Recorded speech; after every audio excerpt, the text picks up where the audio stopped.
आपने करियर में तो बहुत कुछ किया है। ऐसी कुछ चीज़ है जो आपने अभी तक नहीं किया है जो करना चाहते हो? मैं जो काम करता हूँ मुझे इस बात का सबसे मैं अपने आप को खुशकिस्मत समझता हूँ कि जिस तरह की फ़िल्म मैं करना चाहता हूँ मुझे आज़ादी है उस तरह की फ़िल्म करने की।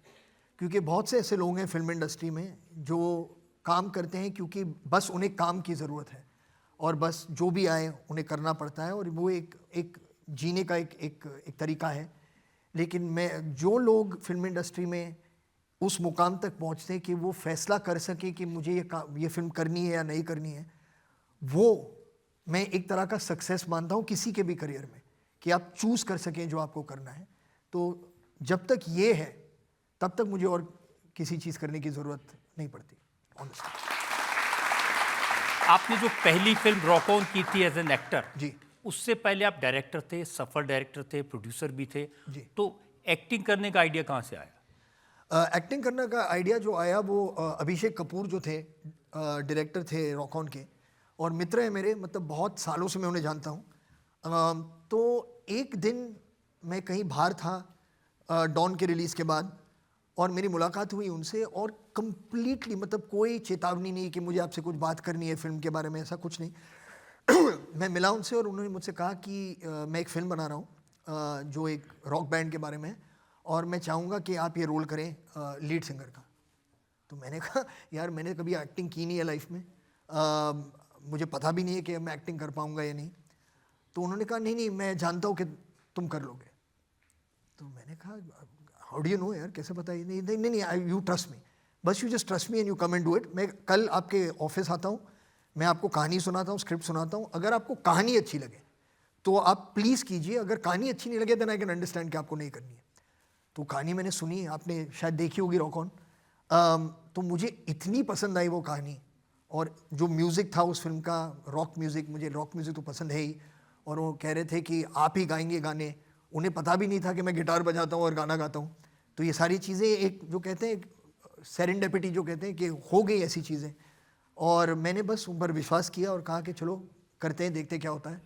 और मुझे बहुत मज़ा आया करने में, तो फिर वहीं से शुरुआत हुई एक्टिंग की करियर की। गाने आपने गाए थे, वो आपने ट्रेनिंग ली है म्यूजिक की, सिंगिंग की? जिन्होंने ट्रेनिंग नहीं ली है उन्हें लगेगा कि मैंने ट्रेनिंग की है, जिन्होंने ट्रेनिंग की है उन्हें लगेगा कि इसने बिल्कुल ट्रेनिंग नहीं की। ऐसा है, नहीं मैंने ट्रेनिंग नहीं की। मैं गिटार बजाता था बचपन से, मतलब टीनेज ईयर से मैं गिटार बजाता था और जो गाने मुझे अच्छे लगते थे मैं वो गाने गाता था गिटार बजा के। तो वो थोड़ी बहुत जो एक रियाज कहते हैं वो गिटार बजाने से और गाने से हुई है।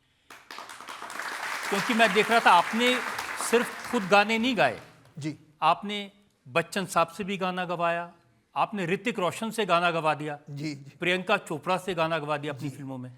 नहीं, मतलब वो बच्चन साहब की तो आवाज़ है ही, मतलब काबिल तारीफ़।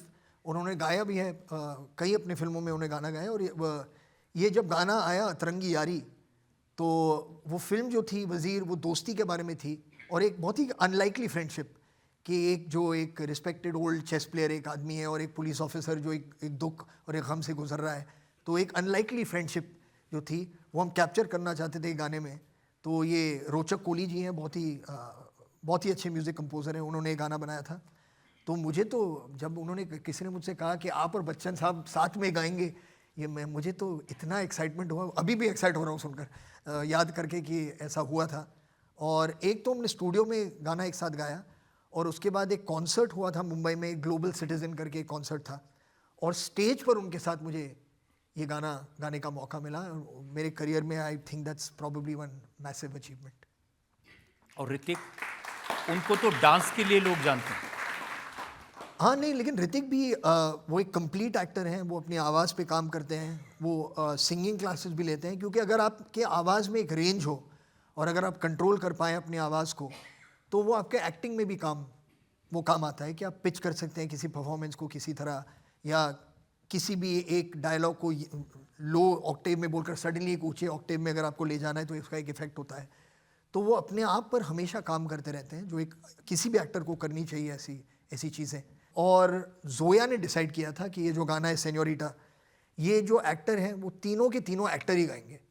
तो मैं तो काफ़ी कंफर्टेबल था कि मैं गा लूँगा। ऋतिक गया शंकर महादेवन जी से मिलने और शंकर जी का मैं ये कहूँगा कि मैंने भी अपने रॉक ऑन के गाने पहले उन्हीं के साथ गाए थे। मैं इतना नर्वस था जब मैं स्टूडियो गया था उन रिकॉर्डिंग्स के लिए।